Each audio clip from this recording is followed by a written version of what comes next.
로마서 9장 25절에서 마지막 33절까지 말씀 한 절씩 교독하겠습니다. 호세야 이르되 이르기를 내가 내 백성 아닌 자를 내 백성이라 사랑하지 아니하는 자를 사랑한 자라 부르리라.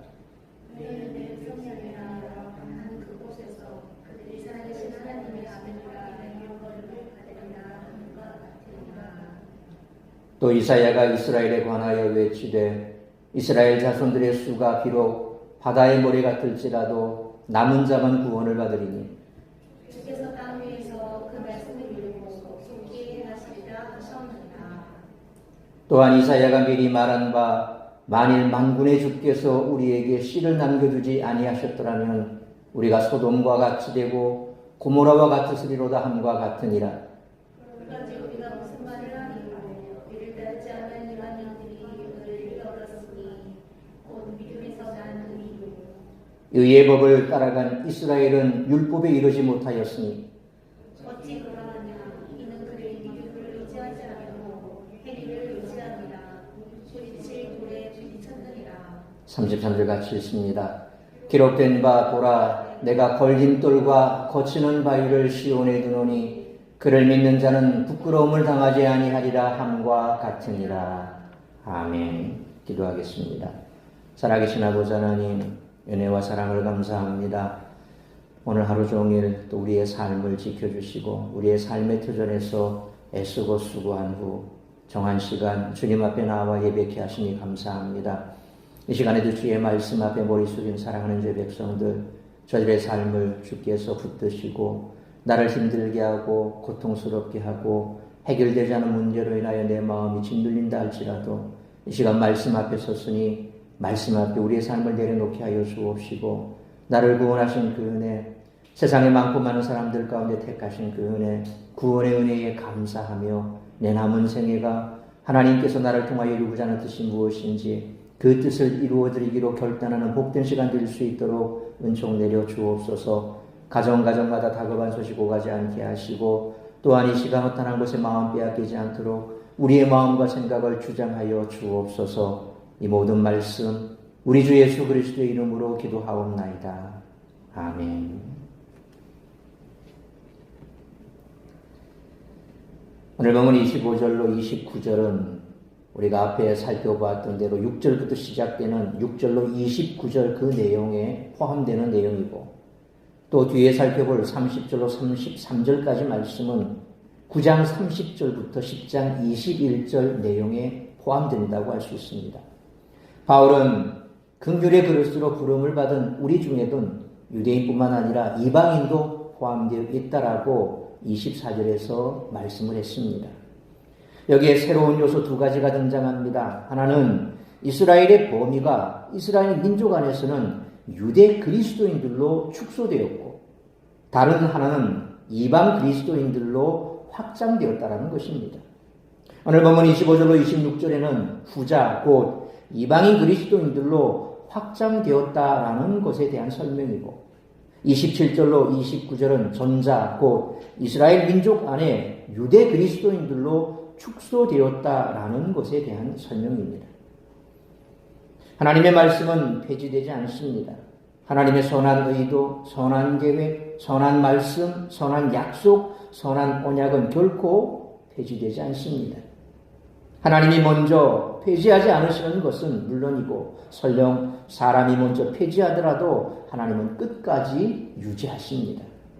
인류가 하나님의 선한 통치의 반기를 들었음에도 하나님은 아브라함을 부르셔서 이스라엘을 중심으로 인류를 계속 돌봐주셨습니다. 소위 아담과 하와를 통해서 하나님께서 하나님의 사람들을 계속해서 그렇게 에덴 동산에서 살기를 하나님과 함께 거하기 원했지만 어떻게 됐습니까? 사람은 사탄에게 그만 마음을 빼앗기고 그래서 하나님이 먹으면 죽는다라고 이미 언약으로 말씀하셨던 그 동산 가운데 있는 선악을 알게 하는 나무의 열매를 먹지 말라 했는데 먹어버렸죠. 결국 하나님의 말씀을 어긴 겁니다. 그 말씀을 어긴 결과가 뭡니까? 결국 그들은 에덴 동산에서 쫓겨나게 되고 죄가 들어오게 되고 죄의 결과인 사망에 이르게 된 거죠. 실상 우리가 아는 대로 에덴 동산에서는 죄, 죽음 이런 게 없습니다. 그렇죠? 그럼에도 불구하고 우리가 죄를 범함으로 결국 그 죄로 인해서 사망에 이르게 됐다라는 것입니다. 그러나 하나님께서는 포기하지 않으셨습니다.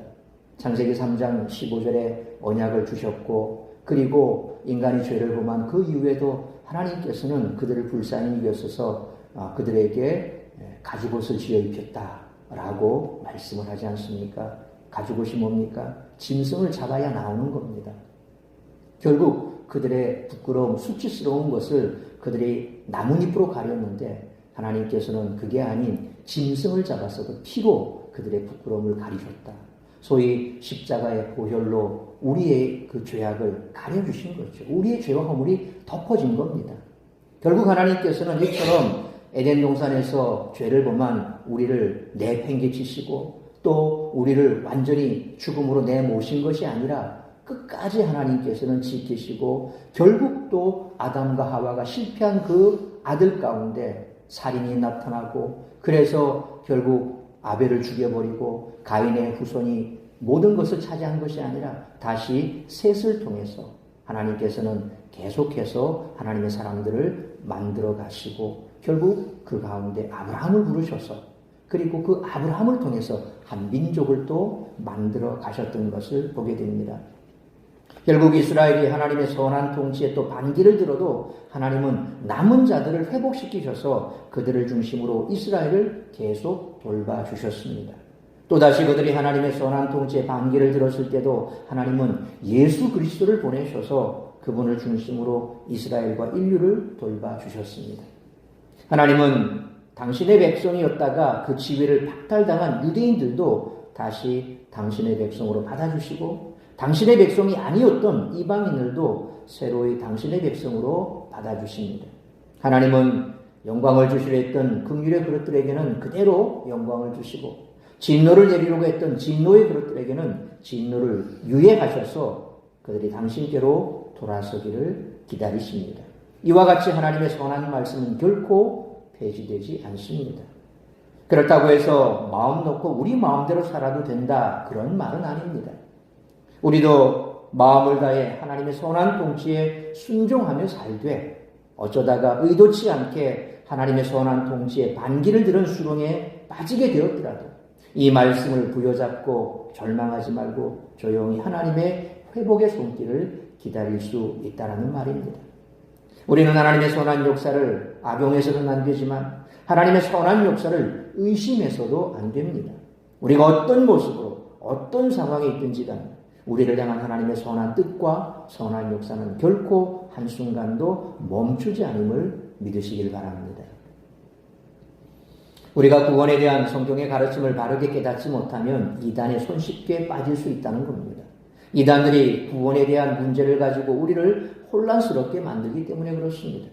따라서 구원에 관한 오늘 본문의 말씀을 통해 우리들이 깨달아야 할 것은 첫째로 25절로 26절 말씀처럼 하나님은 백성 아닌 자를 백성으로 삼으신다는 것입니다.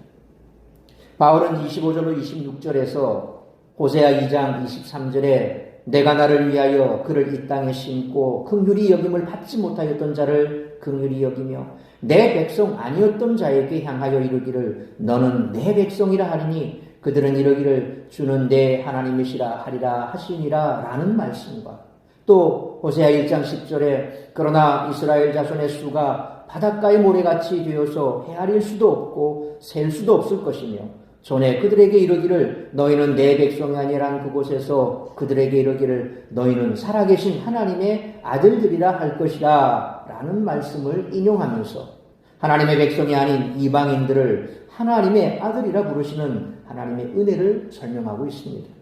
이 구절들은 원래 이스라엘 민족을 향한 이스라엘 민족에 관한 말씀입니다. 호세아라고 하는 말씀은 뭡니까? 구약의 말씀입니다. 특별히 타락했던 이스라엘 백성들, 하나님 앞에 돌아오지 아니하고 계속해서 방황하는 그 이스라엘 백성들, 소위 마치 가늠한 여인처럼 고멜이라고 하는 가늠한 여인이 호세아 선지자를 남편으로 삼고 있는데 하나님께서는 그런 여인을 데리고 와서 살아라 그랬거든요. 이 말이 안 되잖아요. 선지자인데. 이 책이 뭡니까, 이거, 가오 구겨지듯이, 어떻게 그런 여인을 데려오라며. 근데 하나님께서 왜 그렇게 하셨습니까? 이게 그냥 본으로 보여주는 거예요. 실증으로. 그러니까 너희가 바로 내 말을 대언하는 너와 너희 백성들은 바로 이 고멜 같은 여인이다. 그럼에도 불구하고 하나님께서 그를 데리고 와서 살아라 그러거든요. 그러니까 지금 하나님께서 호세아서에게 말씀하는, 호세아 선지자에게 말하는 건 뭡니까? 이스라엘 백성들의 현재 상황, 그들의 모습이 어떤가를 적나라하게 지금 그들에게 얘기해주고 있는 거예요. 그 말씀이거든요. 그러더라고 한다면 오늘 이 로마서에 나오는 이 말씀은 누구에 관한 말입니까? 인용한 호세아서의 얘기니까 이스라엘 백성들에 관한 말씀이죠. 근데 놀랍게도 바울은 이 구절들을 이방 민족을 향한, 이방 민족에 관한 말씀으로 지금 적용하고 있습니다. 그렇다면 성경을 이런 식으로 해석하고 적용해도 되는 걸까요? 원래 이스라엘 민족의 유기와 회복에 관한 말씀이었는데 이렇게 이방 민족들을 향한 새로운 부르심으로 해석해도 괜찮을까요? 일반적으로 이런 방식은 상당히 조심스럽습니다. 그러니까 성경 말씀을 해석할 때 있어서 그 시대적인 배경과 그리고 1차적으로 그 말씀이 주어지는 대상이 누군가라고 하는 내용들을 먼저 우리가 알아야 된다는 거죠. 역사적인 그 내막을 알아야 그 말씀의 그 진위를 우리가 파악할 수 있다는 겁니다. 이 말씀을 해석할 때도 그게 가장 기본이 되는 거거든요. 그런데 오늘 이 말씀은 이스라엘 백성에게 준 말씀인데 바울은 이걸 이방인에게 지금 적용하고 있다는 거죠. 하지만 지금 이 경우에는 충분히 설득력이 있다라고 하는 것입니다. 내 백성이 아니라 라는 선고를 받은 이스라엘의 신부는 이제 뭡니까? 하나님께서 내 백성이 아니다 그랬으니까 뭡니까? 하나님의 백성이 아닌 게 되는 거죠. 자, 그렇다면 그들의 신분과 이방인의 신분은 차이가 있을까요? 없을까요? 없는 거예요. 이방인은 하나님의 백성이 아니죠. 그러니까 유대인들이 봤을 때 이방인이라고 얘기하는 겁니다. 근데 하나님께서는 지금 이스라엘 백성들 가운데 너희는 내 백성이 아니다 그랬으니까 하나님께서 그렇게 말씀했으니까 하나님의 관점에서 보면 이방인이나 지금 하나님이 내 백성이 아니다 그들이랑 같습니까? 다릅니까? 똑같은 거예요. 자, 그런 하나님께서 이스라엘을 다시 내 백성이다 라고 부르신다라고 한다면 이방인들도 내 백성이라고 부르지 않을까요? 바울은 이 구절들을 이렇게 이해해 이방인에게 적용한 것으로 보여지는 거죠. 그러니까 이스라엘 백성들에게 지금 호세아서가 주어졌고 그들을 향해서 하나님께서 책망을 한 이 말씀을 그대로 차용해 와서 사도 바울은 내 호세에서 말씀한 것처럼 너희는 지금 내 백성이 아니다 라고 선포했는데 그렇다라고 한다면 너희 가운데 하나님의 말씀대로 살지 아니하는 너희들 가운데 내 백성이 아니라고 한 너희들은 이방인하고 똑같지 않냐? 자, 그러면 이방인 가운데 하나님께서 내 백성이라 불렀다라고 한다면 이방인으로 치부되어 있던 너희를 하나님께서 다시금 호세에서 말씀한 것처럼 이제는 너희가 내 백성이라 할 것이다 라고 했다라고 한다면 이방인 역시도 하나님께서 불러주시면 왜 내 백성이 안 될 것 같냐 라는 거죠. 철저하게 지금 유대인들이 가지고 있던 그 사고방식을 깨뜨리는 거죠.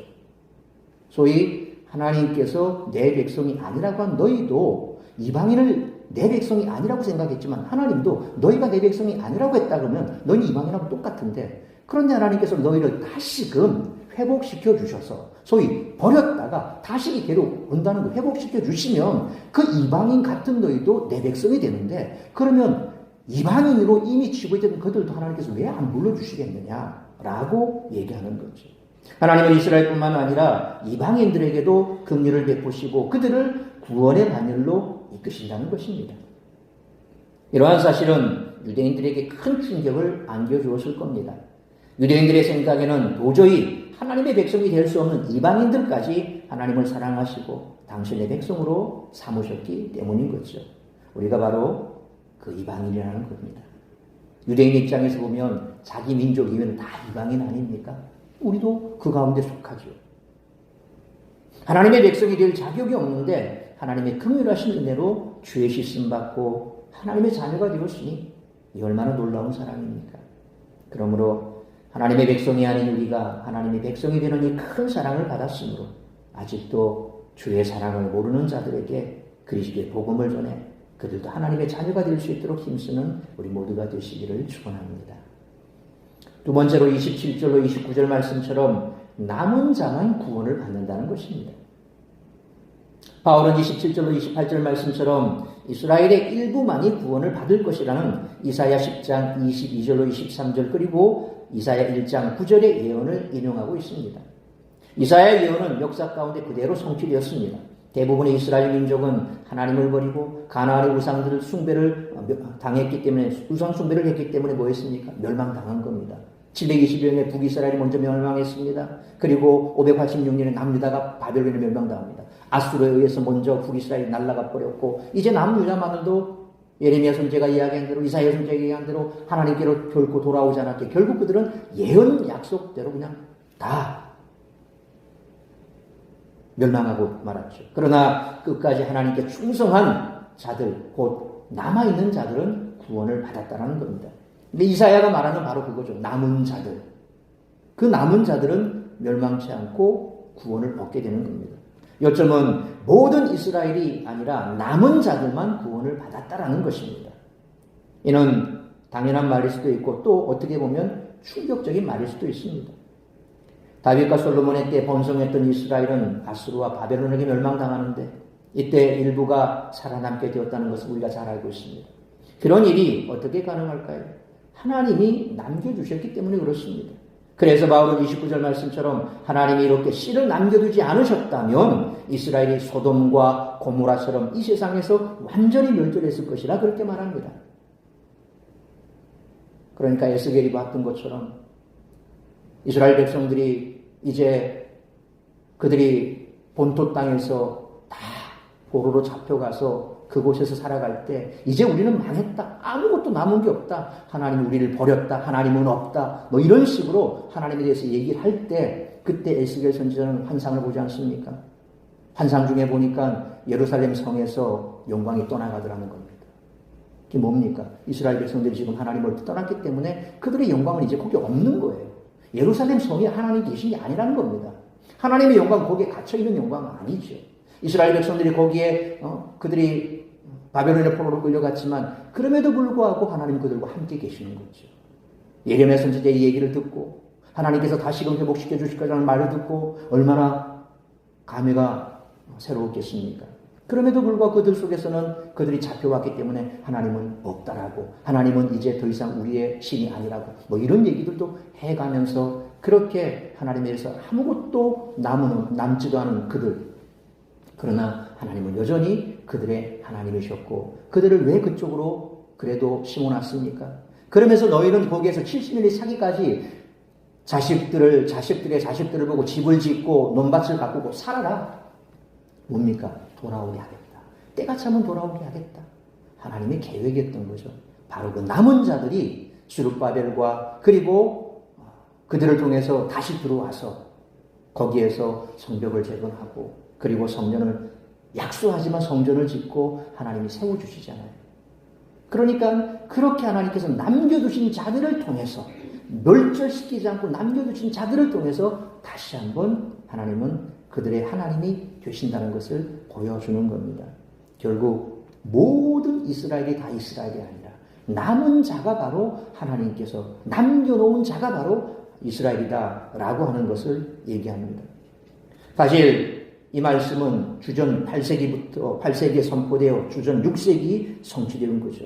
그러니까 바벨론의 이 열강들의 그 가축종 속에서 마지막 포로로 잡혀가던 그 이전과 그리고 그 시점까지 약 8세기에서 6세기 그렇게 성취된 것으로 보이는 이 말씀은 지금 바울은 주후 1세기 예수님 오시고 1세기 유대 그리스도인에게 지금 적용시키고 있다는 거예요. 그 남은 자가 누굽니까? 바벨론 포로로 갔다가 다시금 스룹바벨과 함께 돌아왔던 그 자들 바벨론과의 전투에서 남음없이 다 모든 것이 다 무너져 버린 그 상황 속에서 하나님께서는 그들을 옮겨 심었다가 다시 이쪽으로 왔죠.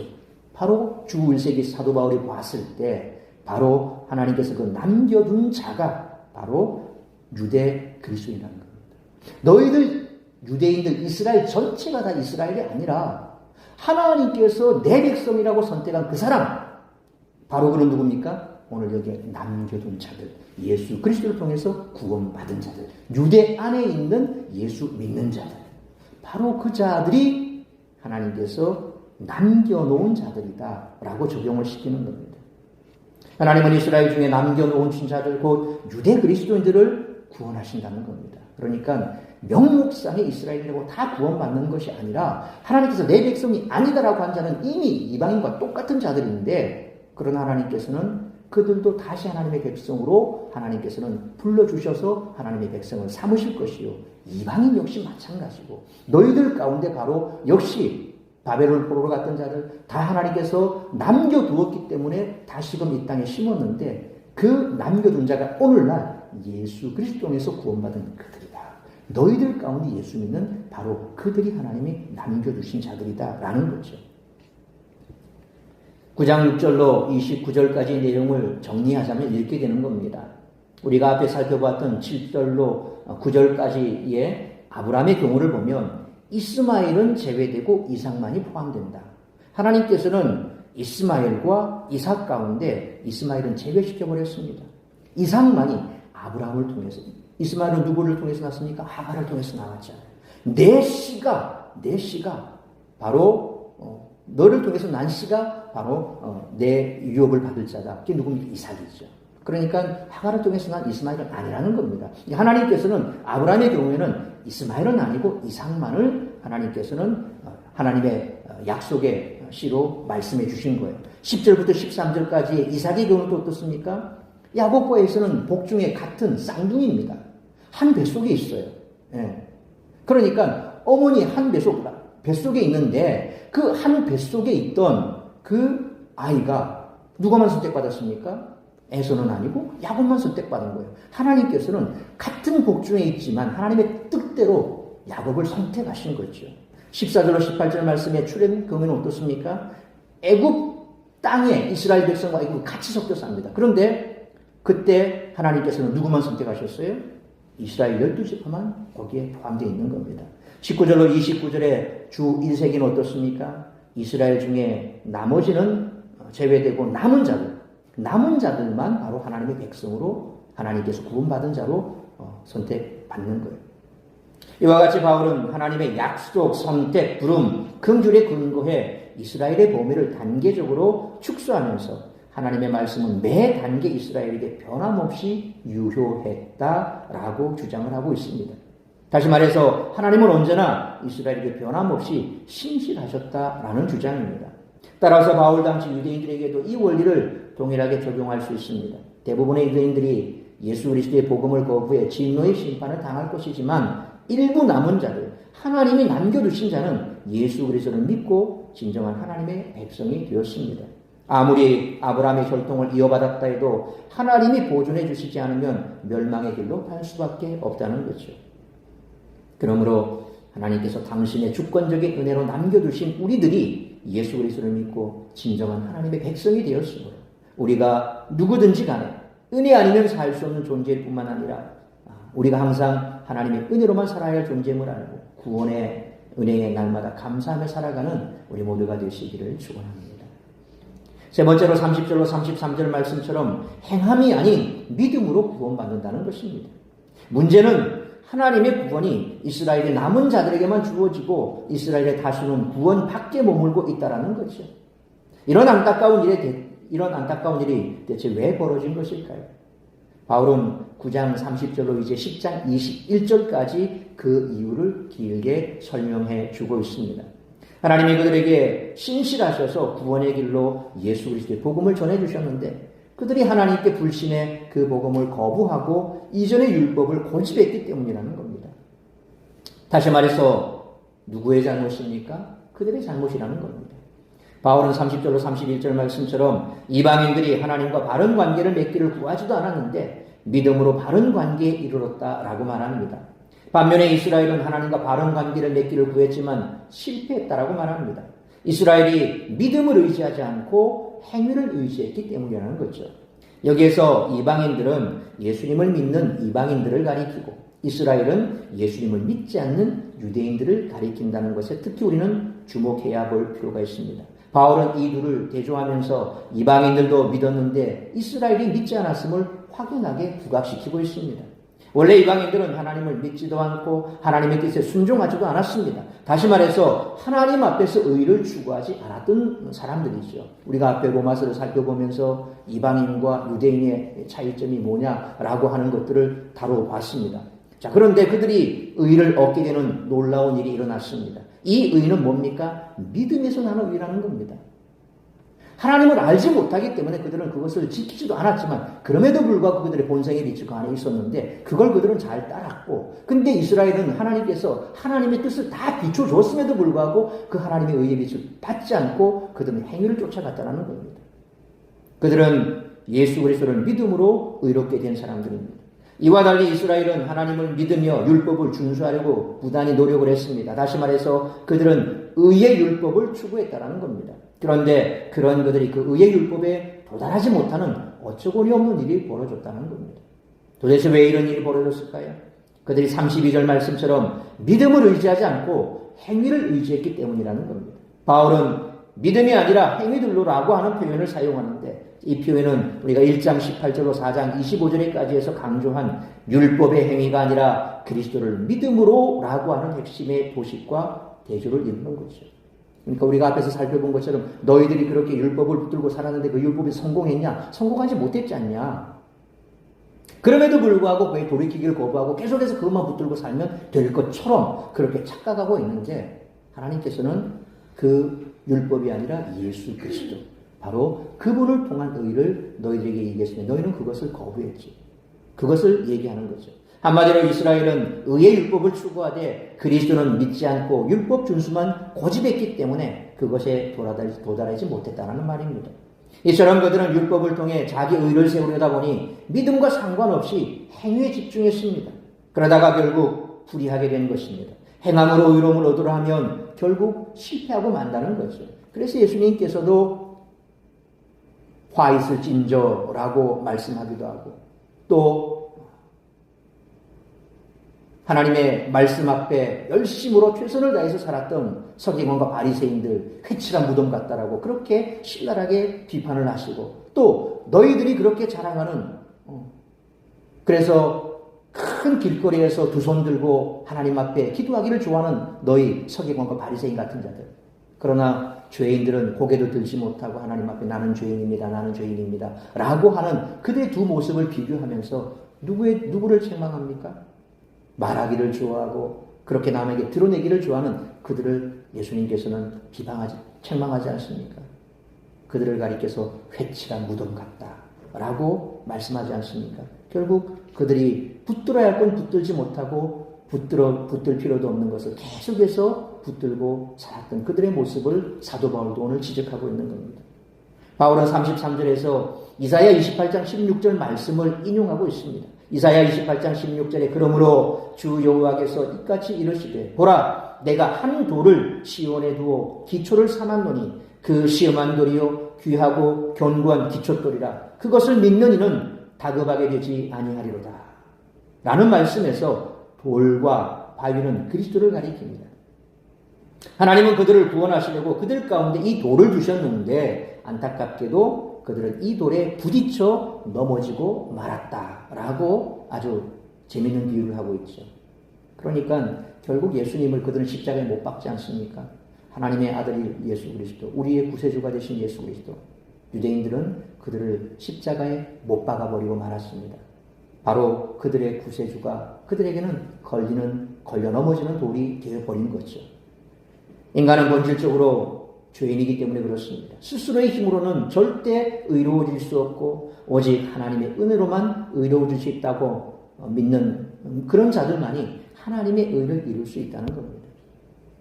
그러므로 행함이 아니라 오직 그리스도를 믿음으로만 의로워질 수 있음을 고백하고 믿고 자신을 철저히 부인함으로 예수 그리스도의 십자가만 바라보고 붙잡을 수 있는 우리 모두가 되시기를 축원합니다. 사랑하는 성도 여러분, 구원은 철저히 하나님께 달려 있습니다. 이방인이든 유대인이든 하나님이 부르신 자들이 하나님의 백성이 됩니다. 이방인이든 유대인이든 관계없이 누구나 행위가 아니라 믿음으로 의롭게 된다는 것입니다. 이 진리 위에서 흔들리지 마시기 바랍니다. 누가 무슨 말을 해도 어떤 얘기를 들어도 이것은 진리입니다.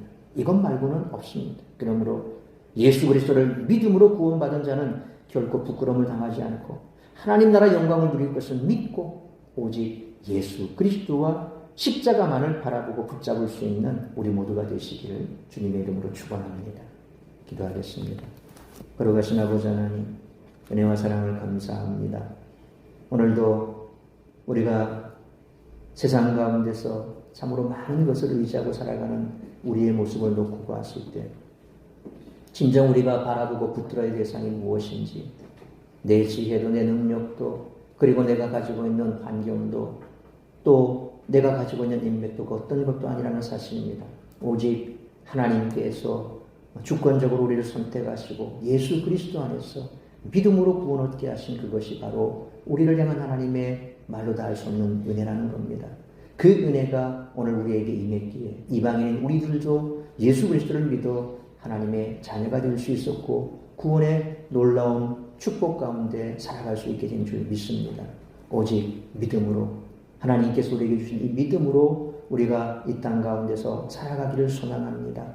그 어떤 것도 붙들지 않기를 원합니다. 예수 그리스도와 십자가만을 붙들고 하나님께서 우리에게 주신 바 그 귀한 사명 잘 감당하면서 마지막 천국에 이르는 그날까지 주님께서 나와 동행하심을 믿고 세상 가운데 승리하는 삶을 살아가는 우리 모두가 될 수 있도록 도와주옵소서. 뿐만 아니라 여전히 세상 사람들은 예수 그리스도가 아닌 다른 것들을 붙들고 살아갑니다. 그것만 있으면 되는 것으로 착각하고 있습니다. 그것만 붙들면 완벽한 것으로 착각하고 있습니다. 그러나 결코 그렇지 않다는 사실을 우리는 잘 알고 있습니다. 그러므로 아직도 구원받지 못한 이 땅에 추구하는 많은 영혼들에게 이 영생의 복음, 구원의 복음을 증거함으로 그들도 똑같이 예수 그리스도를 믿어 구원 얻는 복된 삶을 살아갈 수 있도록 이 구원의 복음을 증거하는 우리 모두가 될 수 있도록 인도하여 주옵소서. 그리함으로 많은 자를 영생으로 인도한 자는 하늘의 별과 같이 빛날 것이라고 약속하신 그 약속처럼 하늘에 빛나는 삶, 하나님 앞에 기쁨이 되는 삶을 살아가는 우리 모두가 될 수 있도록 은총 내려 주옵소서. 이 모든 말씀 우리 주 예수 그리스도의 이름으로 기도하옵나이다. 아멘.